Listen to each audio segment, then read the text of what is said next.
Hi guys, Samantha from Jessama Tutorials here, and today I'm going to show you how to create a faux agate geode. So as you can see, this is what we will be making today, maybe with a slight colour variation, but this is basically what we're going to make. You can see that we will be making the druzy inside.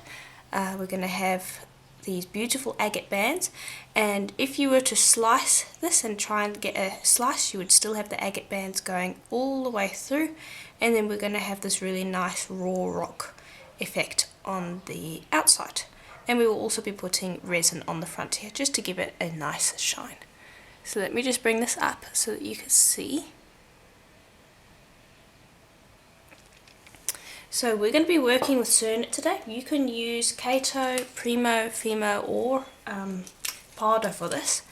There will be a slight variation though. So if you're working with Cernit or plan to work with Cernit, I highly recommend getting this starter kit from Linda's Art Spot, where you get 6 different colours and a really nice big block of the translucent, which is excellent. And these are all translucent in colour. And now we're going to be using these two.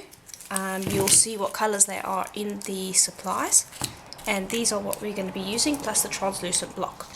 Now we're going to need some pinata ink, the white version in this project. And now the reason I'm using this instead of white paint is because I'm working with Cernit, and Cernit tends to sometimes get sticky when around paint, especially if it's water based. So if you're not working with Cernit, then you can use white paint. The only other clay that gives problems, I think, is Pardo. So if you're working with Kato, Fimo or Primo, use white paint in replacement for the pinata ink. But if you're working with Cernit or Pardo, use the white pinata ink. So I just thought I'd let you know that before we get started. Okay, so our first step is to gather some salt. I'm just going to bring over some of the salt that I have, and this is nice coarse salt. You can put some fine granules in there as well. A mixed assortment is best. So you'll need some salt, so just keep that off to the side. You're not going to need it right this minute. You will also need some translucent. This is where I like to use the translucent that I've already rolled out, and probably contains a lot more air bubbles than a piece that I have just sliced straight off of the block. So if you have any translucent that you have left over that is clean, this is a good time to use it. And now I don't have any Cernit pearl white in my stash, and I don't even know if they have pearl white, so I'm going to be substituting it with Primo pearl white. And it's okay to mix brands, especially if they have the same or similar baking temperatures. So I'm just going to take a little bit more Cernit translucent, and what we are going to do is we are going to just chop this finely, and you want to mix them together when you chop them. So just grab your blade and chop it up, and just chop until you have nice fine pieces. Okay, and then once you've got it nice and chopped up all fine, squish it together and make sure that you get rid of all your air bubbles. In this project, the biggest issue is air bubbles, because if you get any, they will appear in your geode and it won't look very good. You don't have to worry about ripped sheets, you don't have to worry about making sure your sheets are all even. You can have fun marking up the clay. The only issue you have to worry about are air bubbles. So just be careful with that. Okay, so I'm just compressing this, and I don't think I'm going to need all of it. So I'm going to just cut it in half and put one off to the side. And what I want to do is I want to now flatten this, and I'm just going to use my fingers. I'm not going to worry about using my pasta machine for this. You can also use a roller, but I want this to be fairly thick, and my pasta machine does not go this thick. So I probably want it around 1 centimetre to a centimetre and a half thick. Actually, no, not a centimetre, excuse me, half a centimetre thick.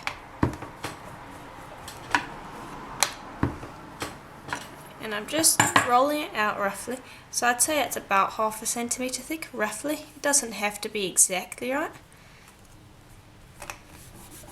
Okay, and then what you want to do is you want to just pop that down and grab your salt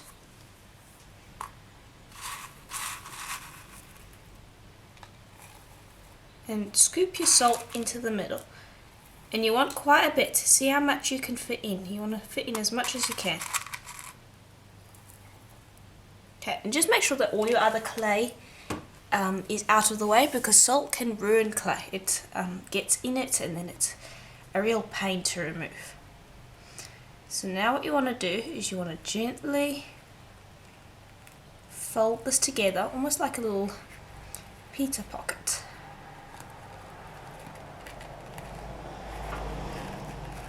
And try to get rid of any air. You don't want air in here. It's not a complete disaster if you don't get all of the air out, but try and get as much as you can out. And then just pinch. Okay. And then all of this excess, excuse me, you want to just take your blade and trim away. Don't trim away all of it. You don't want to break through your seal. You just want a slight seal around the edges. And this should be fine. You shouldn't have any salt in here. So put that off to the side with the other piece. And I'm just gonna trim away as much as I can. And you should be able to see where your seal is, because you will have a pinch line around it. And so trim away as much as you dare, because if you trim away too much, your salt escapes. Okay, and so that should be fine. The reason you want to trim away a fair amount is because you want it to kind of look like, you don't want, like over here, you can see that this is kind of a little bit thicker than this end over here. That's fine, but you want it to be fairly even. You wouldn't want this to get any thicker, and you wouldn't want this to get any thinner. So you want it fairly even around here. And so that is what we're doing here. So you want to just make sure that you have a fairly even coat around the salt.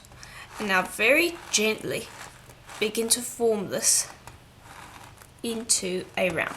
And it's okay if you get folds, because geodes don't naturally have perfectly straight lines. So all of these folds and crevices are really interesting. Just make sure they're not too deep, because that can cause air bubbles. So what I'm going to do is, now that I've got it into a ball, I'm going to actually compress it with my hands. And you need to be just a little bit delicate with this, because the salt can pierce through. And this is why I made my clay fairly thick to begin with. And this is the most challenging part. The rest is really easy and really fun and simple to do. Okay, now I just want to smooth out some of these areas. So I'm just going to use a ball tool, because these are a recipe for air bubbles later on. You don't want creases like this. So just go with your ball tool and just smooth them over so you have a smooth surface.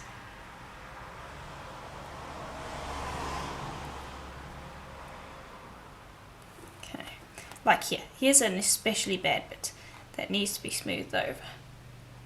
So you can manipulate the clay, move over from one area to the other. It doesn't matter if you're moving it and mucking it up and things like that. That all adds to the effect later on. You want this piece to be organic. And now I'm working in blues because that is my favourite colour, but you can use any colour you want. And again, I'm using Cernit, but you can use any brand you want as well.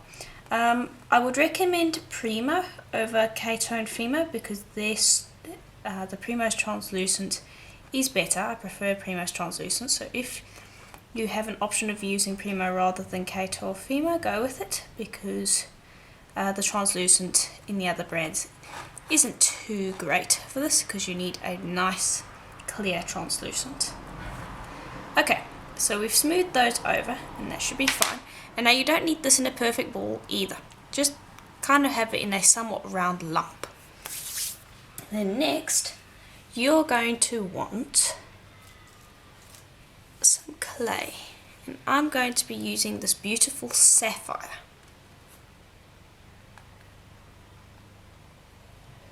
And I've rolled it out on my thinnest setting, and you want to get it as thin as possible. And then I'm just going to pop this inside, and actually I want to do it the other way around, I think. Yes, so this area is the part where our seam wasn't.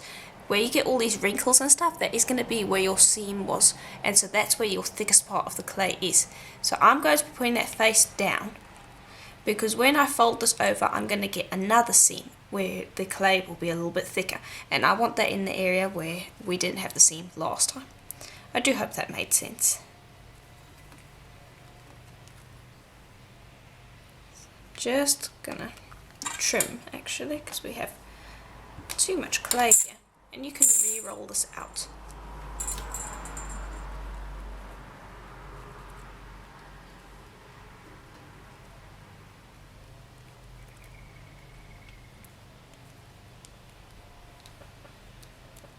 And this can be a little tricky, but it's not, you don't have to worry too much about it. Just try and get a single layer around it.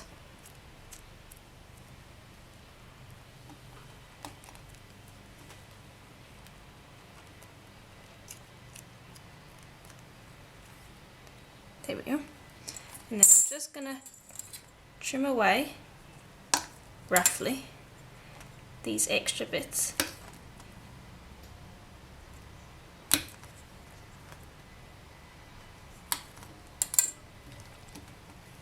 And I did say that you don't have to worry about this. It's very simple, easy.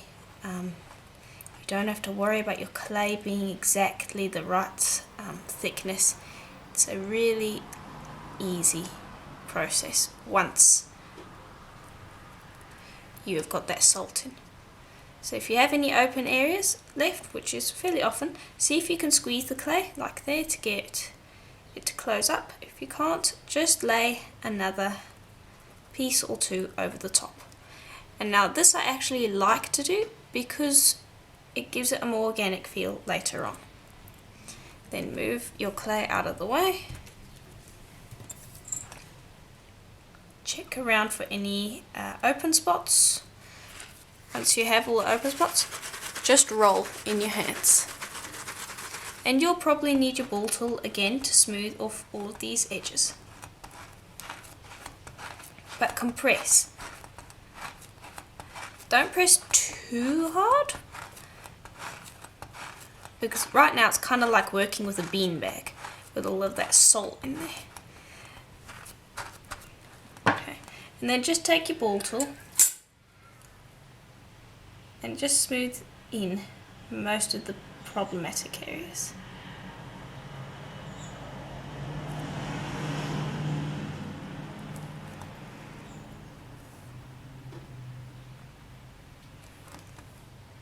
That should be fine.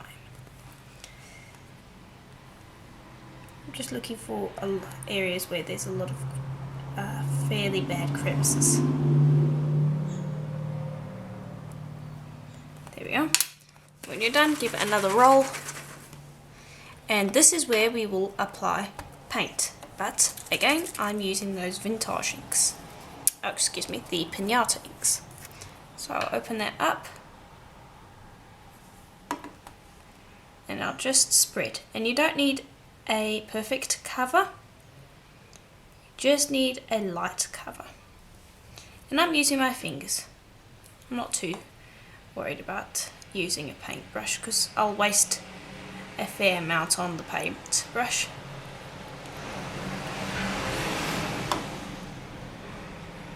Okay, and now if this was paint, the cernit would be getting all sticky. But because this is alcohol based instead of water based, it's not giving any problems. And I'm just giving a nice light coat. And then when you've done this, you will put a layer of translucent around. Then you'll let it dry first. Then put a layer of translucent clay around it. Then you would put another coat of the pinata ink. Then you would put a coat of then you put a layer of the turquoise around. Then another layer of translucent. Then the dark. Then another layer of translucent.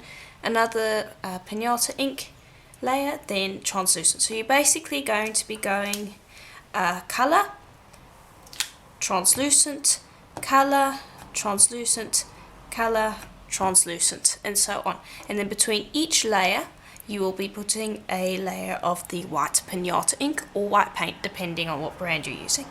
And then when you have as many layers as you would like, then we will stop and I'll show you how to create the outside layer. Okay, so here is what it looks like now that I am done.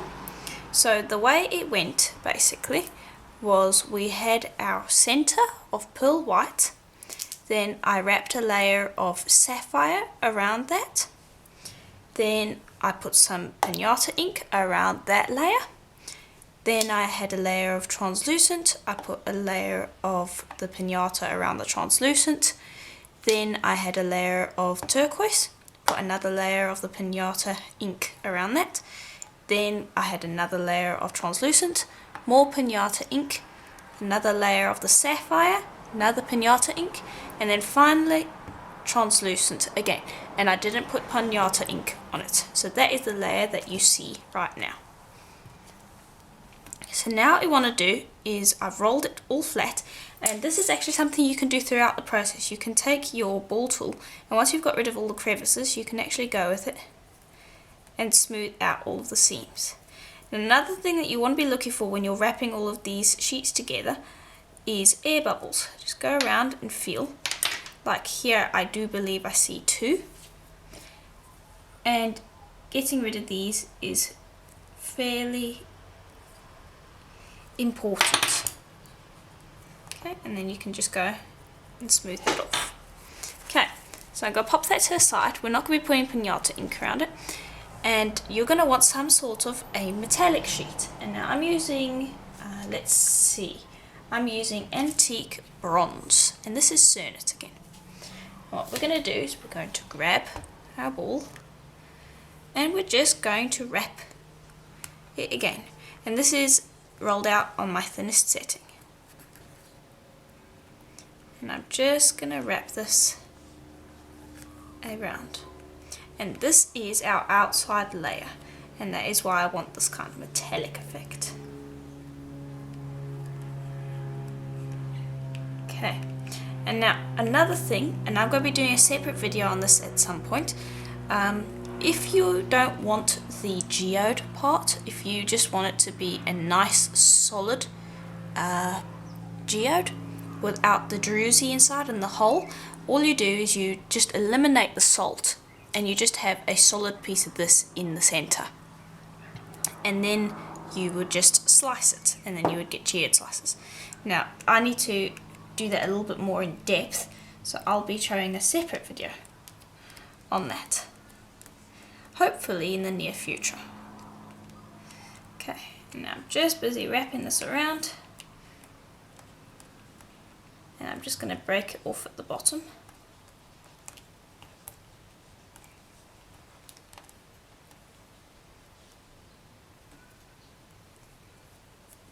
Okay,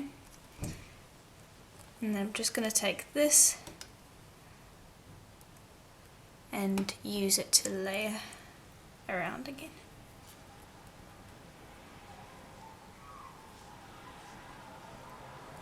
Okay.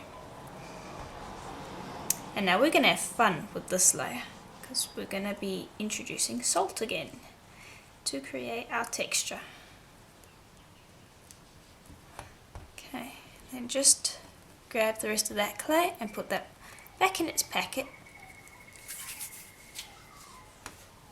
And again, these Cernit metallics I got from a starter kit from Linda's Art Spot, so do check that out. She has a lot of cool things over there. Alright, I'm just going to take the ball tool and I'm going to roll. The nice thing about doing this is it also exposes any air bubbles.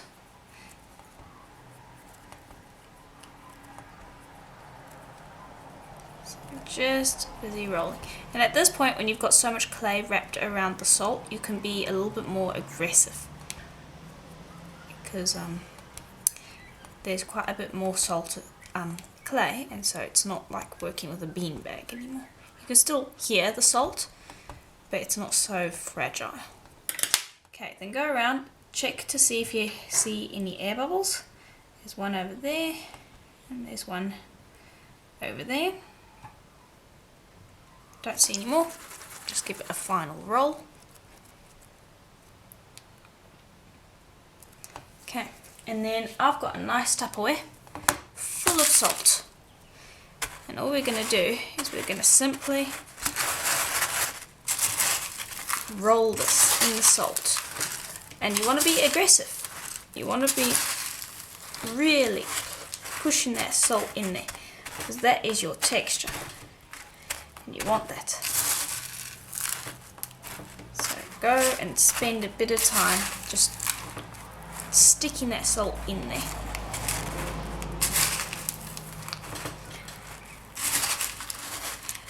And depending on how much texture you want on the outside, you can put more or less salt on. Now the reason I'm using salt is because it is easily washed off. So you don't have to worry about the salt. We will very easily get rid of it if you have any stuck.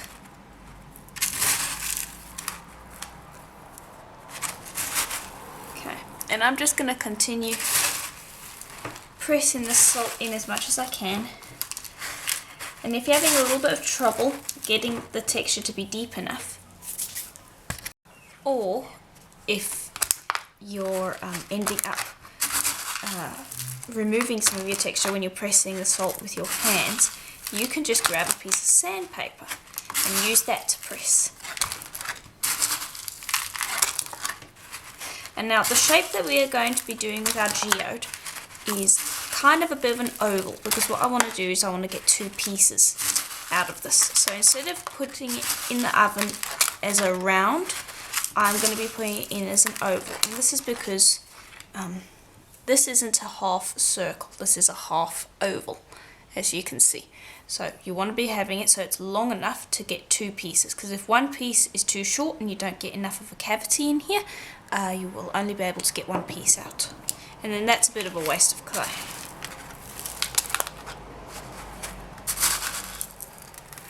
And yes, we will be putting this in the oven before we cut it. We're going to be cutting it when it is fully baked. And this I have my reasons for that. So yes, we will be baking it. You don't want to be cutting it when it's raw. If you don't have any salt in the middle, you could do that. But if you have salt, you don't want to be cutting it when it is raw. Okay, now I think that's okay, so I'm just going to gently mould it into an oval shape, and not a perfect oval either. So just kind of squish it into this sort of shape. Okay, and then I will put this in the oven on a piece of plain printing paper for about an hour and a half. We've got a lot of clay in here, and it takes a lot for the temperature to get in here, so you want to bake this at Cerno's recommended temperature for an hour and a half. Don't skimp on the baking temp, skimp on the length of time. It is important. And I'm actually going to transfer this to a different bowl, and I'm going to bake it in the salt. So I can't bake the Tupperware, but I'm going to put this into a little glass bowl, and I'm essentially going to bake it like that. And that will just keep its texture, and it will make it look better. And then when it's finished after an hour and a half, then you will let it cool, and then I will be able to show you how to get the outside looking cool. Okay, and so here it is now that it is out of the oven, and I've just rinsed it in some water quickly just to get rid of most of the salt and to cool it down enough that I can touch it. So now what we want to do is we want to just set that on our tile, get the sharpest blade we can find and cut it down the middle. There we are. And tip out your salt. And this one I've made quite a bit brighter than the other one, because the other one I thought was a little dull. But if you wanted it to be a little bit light, a little bit less bold, you could always add some translucent to the colours. But I'm really happy with how that came out. So quickly sweep away all of the salt. You don't want this in the area. Now just quickly before I carry on, I just want to say that it's important to bake it long enough, because if this wasn't baked properly it will shatter when you try to cut it. So just make sure that you baked it properly. And when you take it out of the oven, put it in some water for maybe about a minute or so, just to cool down the outside enough for you to touch it, but essentially you want it to still be pleasantly warm to the touch, and this will make cutting it a lot easier. So I'm going to pop those off to the side, sweep up the salt, and then we can decorate the outside. Okay, now what we want to do is we want to just, and now you can do this before you cut it, but because it can make it a little bit easier, but I always get so excited to see what is inside that I never actually wait to do this. But I'm going to be painting the outside, so again you can do it before you cut it, but I'm always too excited to see what's inside. So I'm going to be working with some acrylic paints, and here are the colours that I'm going to be working with. Essentially just a range of browns, some black and some white. And so I'm just going to mix up some pieces, and this is entirely up to you. So I'm just going to put a little bit of each colour down, apart from the black and the white, which I will add to these colours as I want.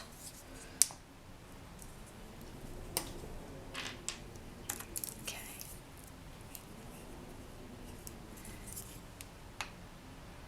And I really like that colour, so I'm just going to add a little bit to that one.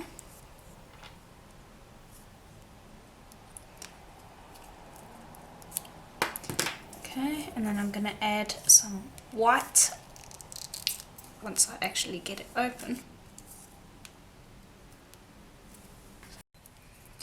to the burnt umber, just a little bit, and to the, let's see which one's this one, raw sienna, and this one is yellow ochre. Okay, and I don't think I'm going to be using black. And I'm just going to add water to each of these individually. And then I'm just going to be using this really coarse brush that I got with some gelatos to mix it together. I'll add some more water. Okay. And just paint. Try not to get any on the front. If you do, that's not a complete disaster, because we will very easily be able to sand it off. But it's just best if you don't get it on the front. Okay, and there's not really any method to this. I'm just kind of going to be mixing these colours together. Okay, that's the first one. We have the second one.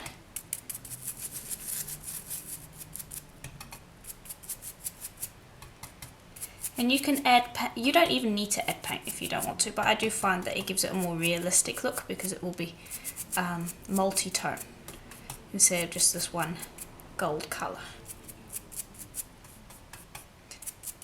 Okay, then I'll add water to the next one, and it's okay if these paints blend, it's perfectly fine. I'm not going for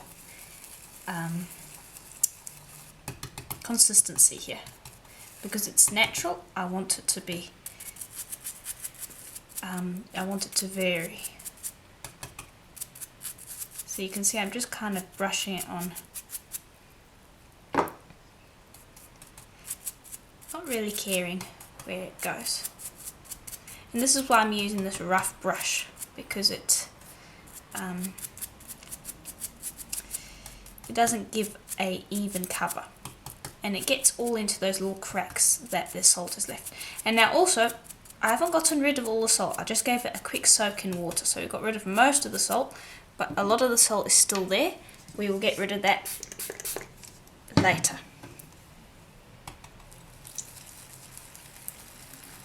Okay, and I think I'm probably going to want one more colour after this one. Probably a darker colour with just the burnt umber.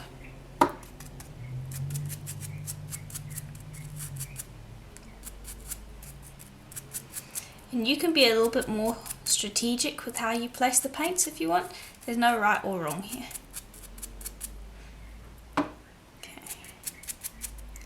Okay, now I'm just going to grab some of that burnt umber. I'm just going to place a bit there. And somehow my cat got her hair there. So I'll get rid of that. And I also would like some water.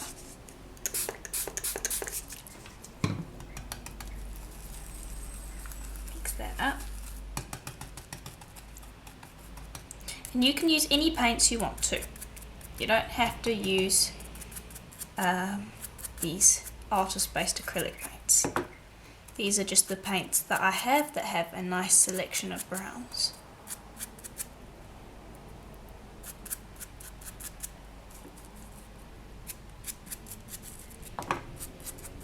Okay, and now as these dry, the texture will come out.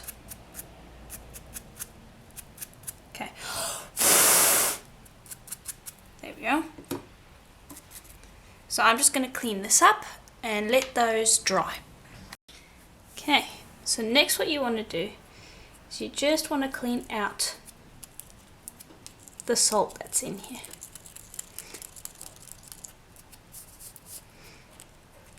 And essentially you can just use your finger to get rid of most of it.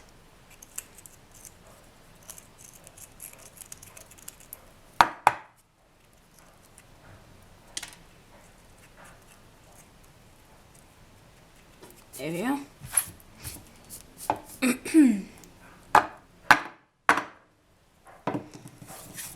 Okay, then you are going to put some druzy in there. So first you'll need some liquid clay, and I'm going to be using Kato liquid clay. And you want to just pop a good amount down there. And then use a brush that is dedicated to liquid clay to really coat the inside. You want to give it a really good coat, get into all those little nooks and crannies.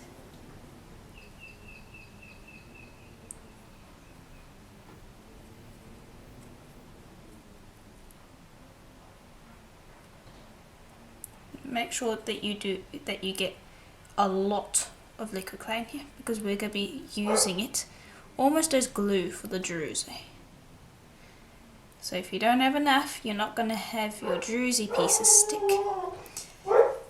Excuse the dog. And if you don't get it right the first time round, you can't exactly go in for a second. So it's better to go overboard with the liquid clay than not have enough. And then we're going to put this in for a second bake of another hour, because we just want to make sure that this inside is baked properly, and also because we want to bake the paint on and we want to bake the liquid clay properly. So yes, there's a lot of baking time involved in this project. Okay, then twist it around and you should be able to see where you have the liquid clay and where you don't.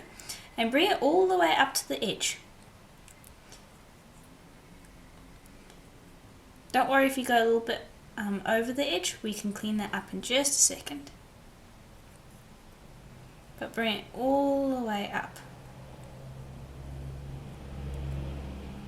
Like so. Okay, and then when you're happy with it, just run your finger around the top to remove any liquid clay that might have just come over the rim, like so. Then you'll want to get some druzy, and I sell this on my Etsy shop, Jessama Design, and it's basically little metal flakes. And I have a copper, gold and silver. Today I'm going to be using silver, but you can use any colour you wish. Okay, I'm just going to do another check. And then you want to actually do this in a bowl.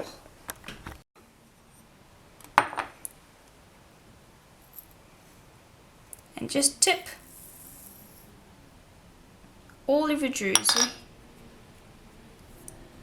inside your crevice, and then rotate it around so that it gets stuck all over that liquid clay. And now it's only going to get stuck to the liquid clay, so you can have plenty left over. Okay, and then I'm just going to gently scrape around the edges just to get rid of any that are peeking over the edge, because we don't want that.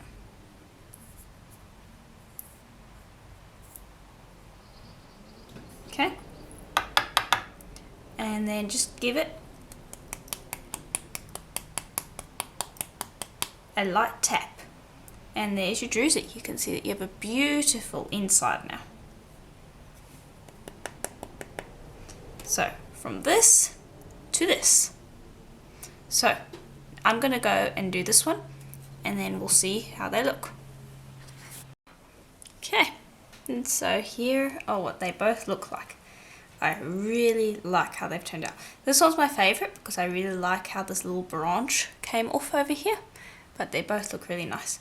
So you saw this piece chip off a little while ago, and that's because the inside isn't completely baked, which is fine, and if you get a little chip, that's fine. You can see that this is where it chipped off, but because we put the druzy there, it's very hard to actually see that that's where it chipped off. So it's perfectly fine, but this is why I'm going to be putting it in for another hour to bake, because although the outside is perfectly baked, the inside around here is almost certainly not going to be baked properly. So go and pop it in the oven, and you want to be having it sitting up like this, and you want to bake that for a full hour at Cernet's recommended temperature. Okay, so my pieces are out of the oven, and I have put them in some water to cool, and this will also wash out any of these druzy flakes that might not have stuck. So we are ready to start sanding now. You can see the back looks quite nice too.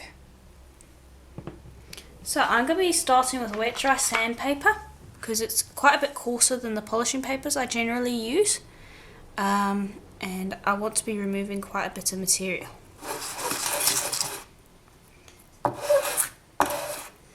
And basically I'm just going to be sanding the top. And now just be careful in the beginning because you're going to most likely end up taking off a few of these druzy pieces, because some of them will be sitting just above the rim and the sandpaper will catch them. That's fine. Make sure that you keep this wet. You don't want to have any of the silt or grains from your sanding getting into the druzy. Try to avoid that as much as you can. And just go around the edge and sand. And I'm starting at a 400 and I'm going to work my way up all the way to a 2000. And then when we've done that, I'm going to move on to polishing papers. And I'll do that with both of my geodes. Okay, So here is how they look. So I'm going to be using polishing papers today, and I'm going to be starting with my 600. And again, it's just like before, you're just polishing up the geode part. Don't worry about the outside. You can give the outside a slight sand if you want, to expose maybe some of that Cernit gold again, but it's not necessary.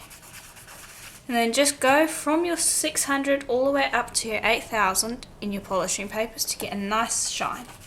And then you might not even need to put resin on if you get a good enough shine. If you don't get a good enough shine, then we can just easily put some magic gloss on. So we'll see how it looks when we're finished. I might do one magic gloss and one with no magic gloss. Okay, so here's what they look like now that they're sanded. And I must just say that Cernit buffs up, or even, we haven't buffed it just yet, but it sands up really nicely. Hopefully you can see that sheen that we've got on it. So now we are going to use a buffing wheel just to quickly give it a light buff.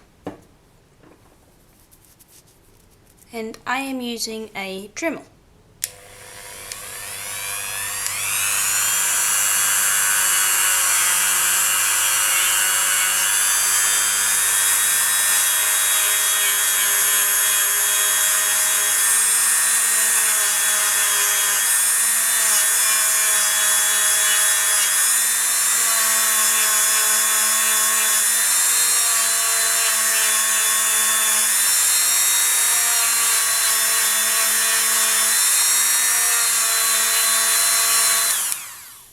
Okay, so I've buffed the whole way round.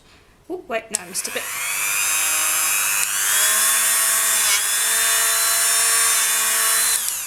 Sorry, just missed a bit there. And now hopefully we'll be able to see the difference. So I'm just going to direct them both. So you can see which one is buffed. This one looks absolutely beautiful. Now, because of the way we made the geode, there still are some cracks and scratches in it. Which is something that should happen because of the way we've made it. So you can leave it like this, it looks really nice, but I want to put magic gloss on both of them, I think. Okay, so what we're going to need to do is for each of these we're going to need just a block of clay, and we need to make this nice and even. So we're going to be putting it in a UV light. So just grab your piece that you're going to be putting in the lamp, and then place your geode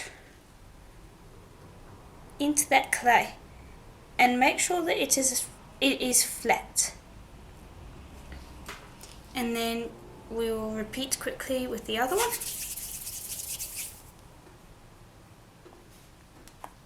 And now this piece of clay is just to keep it from flopping over or anything like that while it is in the lamp.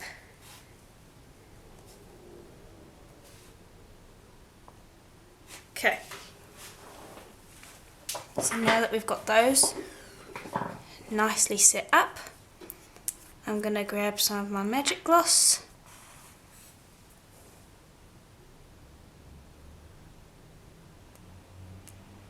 And I'm just waiting for it to come down. There we are.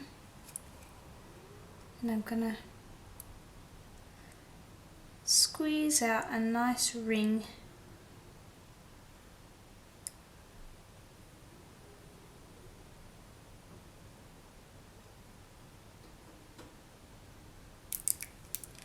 Just like that. And then I'll just use a skewer to bring it to the edge. And don't put too much magic gloss on. Put a little bit on it first. Spread it out and then add more if you need to, because you don't want it leaking into that druzy. So it's a very fine line. But and this is why I'm using a UV resin. because resins that need to cure for about 24 hours, like ice resin, they're not as thick in the beginning as the ice resin, and they don't hold a dome as nicely, and so there's a lot more risk when it comes to them of the resin spilling over either down the edge, which we don't want, or into your druzy, which you don't want. So this is one case where I would use UV resin and not use 2-pot resin. You can use magic gloss, you can use ultra dome, Teresa Pandora also has one, deep shine, you can use that one as well. Any UV resin will work. Okay, and then once you go spread out, you should be able to see whether or not it is pulling away from the edges, and if it is, just go and squeeze another ring of resin around the edge and pull it back to the edges where it has pulled away, and just carry on doing that until you are happy that it isn't pulling away anymore, and then put it in the UV light for about half an hour, because Lisa Pavelka's Magic Gloss cures from the outside in, and so the outside will cure in less than a minute, but depending on how nice and deep your dome is, it can take anywhere from 5 to 30 minutes to cure. So I like to leave it in there for about half an hour just to be sure. So hopefully there you can also see the difference between the two. So I'm going to coat this one too, and then I will put them in the UV lamp. Okay, so I've just brought them out of the UV lamp and I'm really happy with how they look. So now you basically finished. All you need to do is pop it somewhere where you want to leave it as a decoration, and that is your Faux Agate Geode. It's really easy, really simple, and really fun to make. So I do hope that you enjoyed this tutorial, and if you did, please do let me know, and let me know what you think about us creating a geode slice, which is a slightly different technique, and we might even be able to create a geode slice with some druzy in it as well. So let me know how you feel about that in the comments below. And if you would like to see more tutorials like this where it's a little bit more complicated, do visit my Patreon site where I post tutorials like this every single month, and you also get discounts to my Etsy shop for things like the druzy that we used in this project, and I'll have a link to my Patreon and my Etsy site in the description below, and it would be super helpful if you could check that out. And as always, I'll see you in the next tutorial. Bye for now.